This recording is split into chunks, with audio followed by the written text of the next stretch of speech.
Part II. Combray. Section 9. But on this memorable afternoon, when the curé had come as well, and by his interminable visit had drained my aunt's strength, Françoise followed Eulalie from the room, saying, "Madame Octave, I will leave you to rest. You look utterly tired out." And my aunt answered her not a word, breathing a sigh so faint that it seemed it must prove her last, and lying there with closed eyes as though already dead. But hardly had Françoise arrived downstairs when 4 peals of a bell, pulled with the utmost violence, reverberated through the house, and my aunt, sitting erect upon her bed, called out, "Has Eulalie gone yet? Would you believe it, I forgot to ask her whether Madame Goupil arrived in church before the elevation. Run after her, quick!" But Françoise returned alone, having failed to overtake Eulalie. "It is most provoking," said my aunt, shaking her head. "The one important thing that I had to ask her." In this way life went by for my Aunt Léonie, always the same, in the gentle uniformity of what she called, with a pretence of deprecation, but with a deep tenderness, her little jog trot.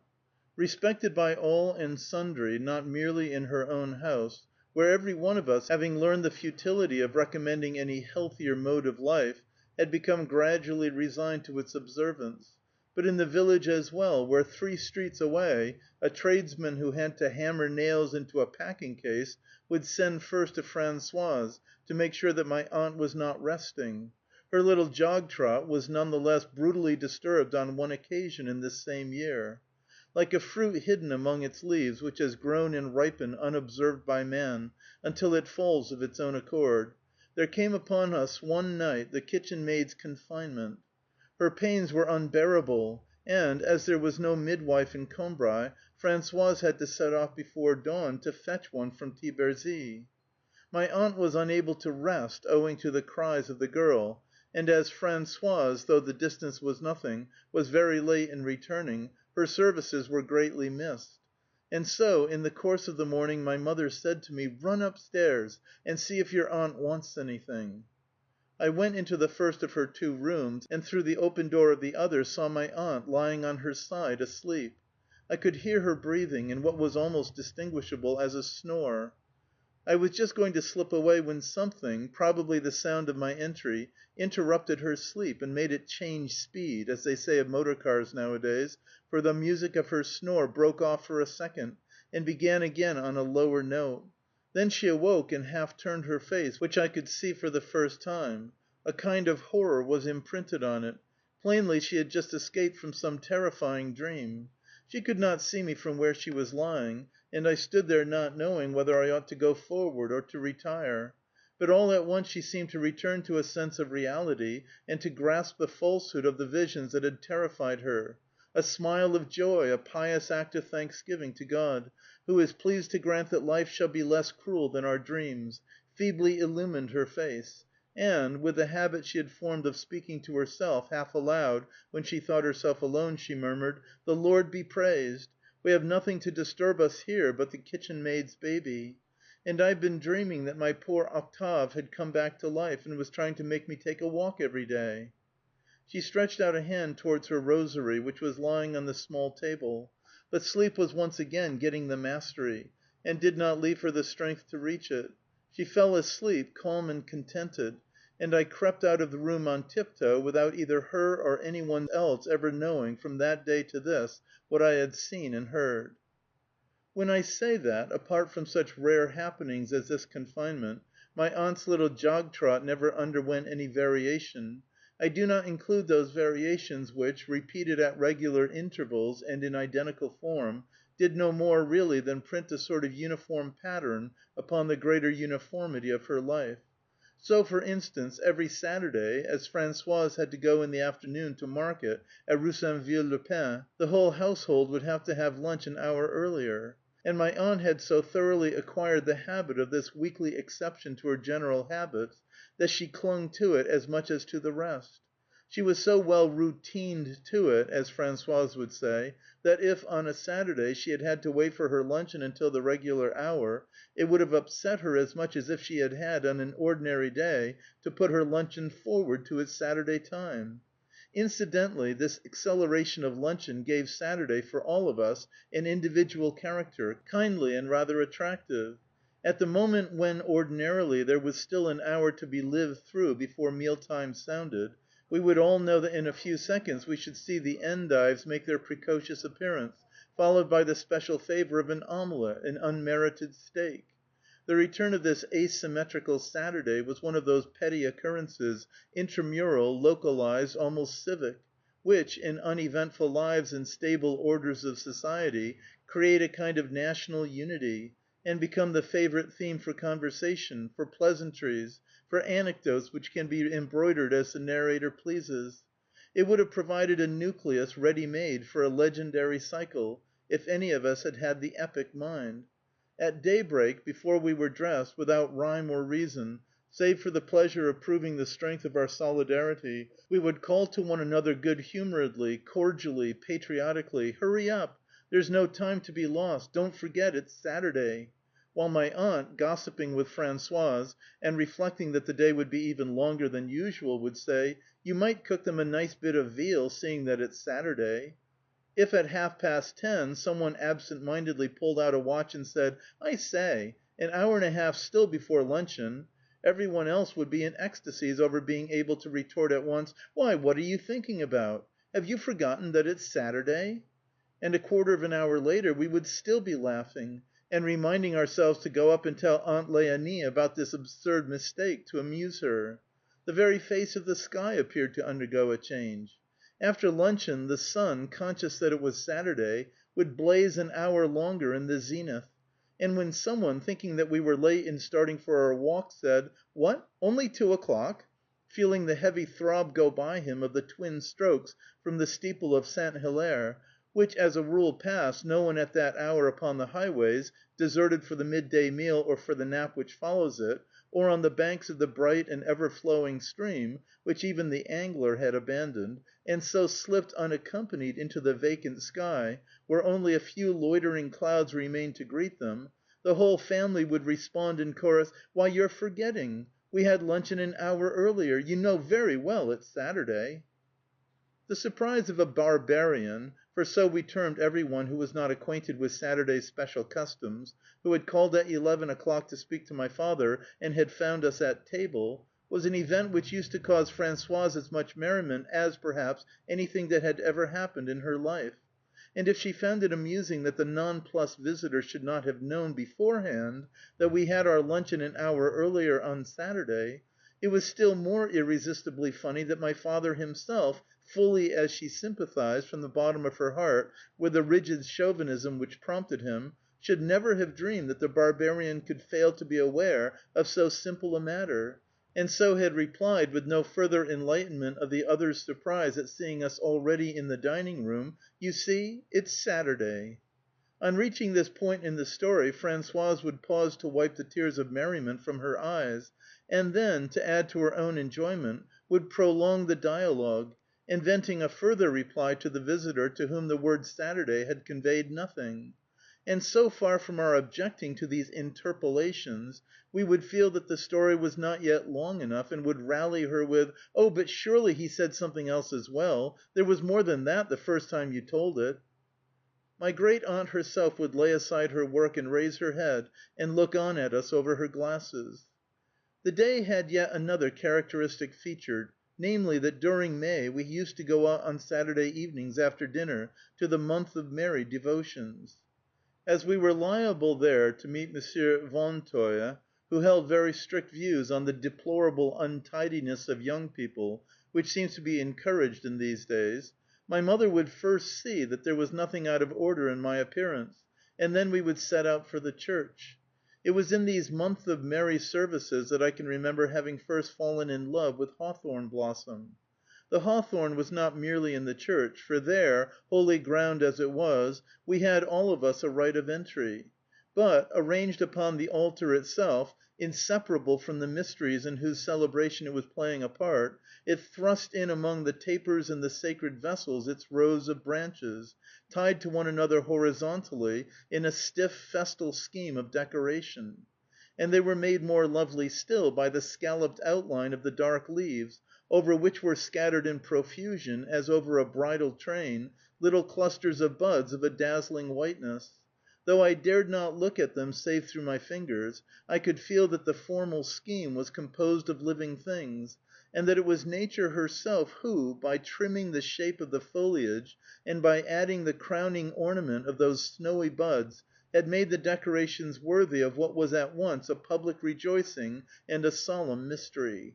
Higher up on the altar, a flower had opened here and there with a careless grace, holding so unconcernedly, like a final, almost vaporous bedizzening, its bunch of stamens, slender as gossamer, which clouded the flower itself in a white mist, that in following these with my eyes, in trying to imitate somewhere inside myself the action of their blossoming, I imagined it as a swift and thoughtless movement of the head, with an enticing glance from her contracted pupils, by a young girl in white, careless and alive.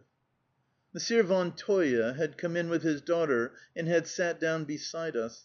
He belonged to a good family, and had once been music master to my grandmother's sisters, so that when, after losing his wife and inheriting some property, he had retired to the neighborhood of Cambrai, we used often to invite him to our house.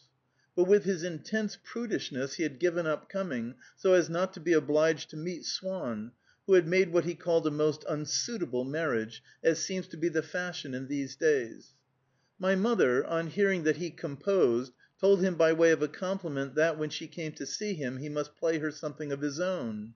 Monsieur Von Toye would have liked nothing better, but he carried politeness and consideration for others to so fine a point, always putting himself in their place, that he was afraid of boring them, or of appearing egotistical, if he carried out or even allowed them to suspect what were his own desires.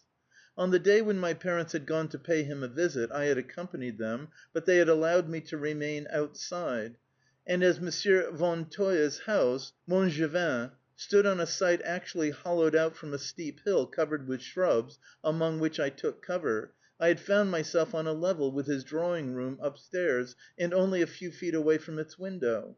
When a servant came in to tell him that my parents had arrived, I had seen Monsieur Von Toye run to the piano and lay out a sheet of music so as to catch the eye. But as soon as they entered the room he had snatched it away and hidden it in a corner. He was afraid, no doubt, of letting them suppose that he was glad to see them only because it gave him a chance of playing them some of his compositions. And every time that my mother, in the course of her visit, had returned to the subject of his playing, he had hurriedly protested, "I cannot think who put that on the piano. It is not the proper place for it at all," and had turned the conversation aside to other topics, simply because those were of less interest to himself. His one and only passion was for his daughter, and she, with her somewhat boyish appearance, looked so robust that it was hard to restrain a smile when one saw the precautions her father used to take for her health, with spare shawls always in readiness to wrap around her shoulders.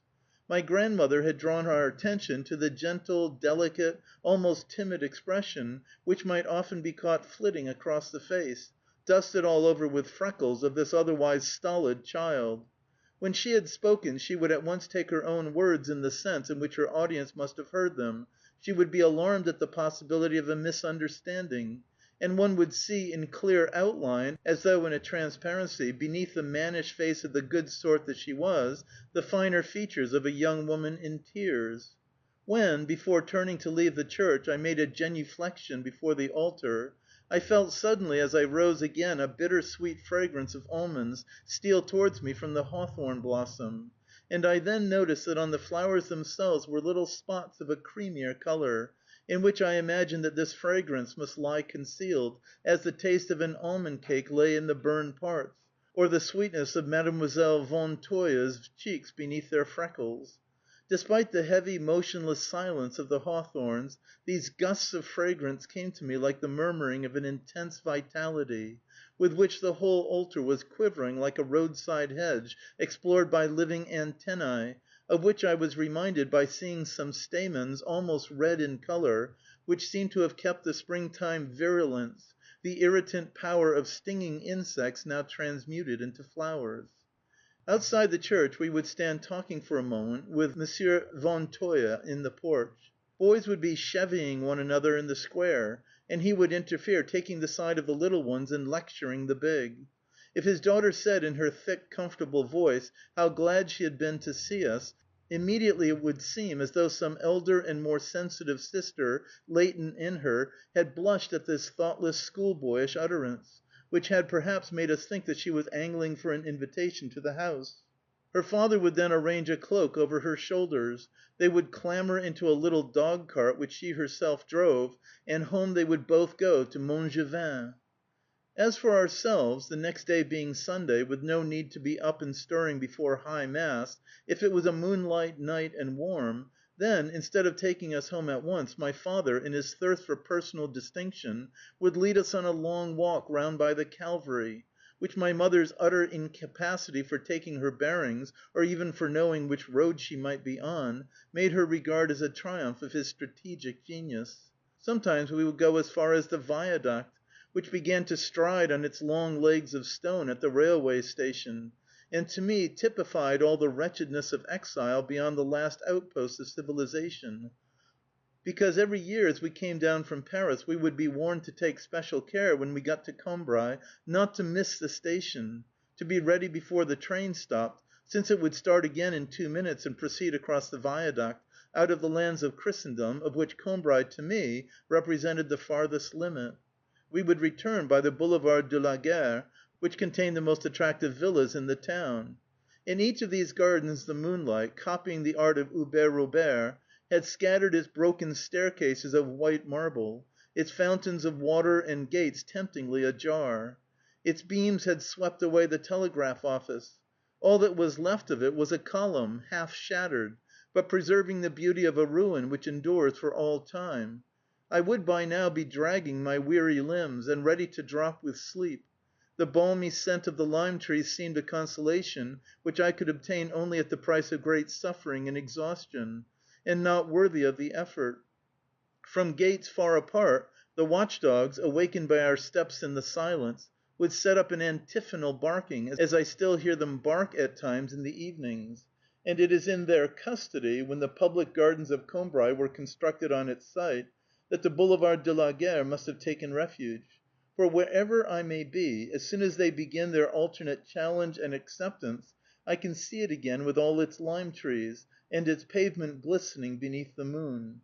Suddenly my father would bring us to a standstill and ask my mother, "Where are we?" Utterly worn out by the walk, but still proud of her husband, she would lovingly confess that she had not the least idea. He would shrug his shoulders and laugh; and then, as though it had slipped with his latchkey from his waistcoat pocket, he would point out to us, when it stood before our eyes, the back gate of our own garden, which had come hand in hand with the familiar corner of the Rue du Saint Esprit, to await us, to greet us at the end of our wanderings over paths unknown. My mother would murmur admiringly, "You really are wonderful!" And from that instant I had not to take another step. The ground moved forward under my feet in that garden where, for so long, my actions had ceased to require any control, or even attention, from my will. Custom came to take me in her arms, carried me all the way up to my bed, and laid me down there like a little child. End of Part II, Section 9.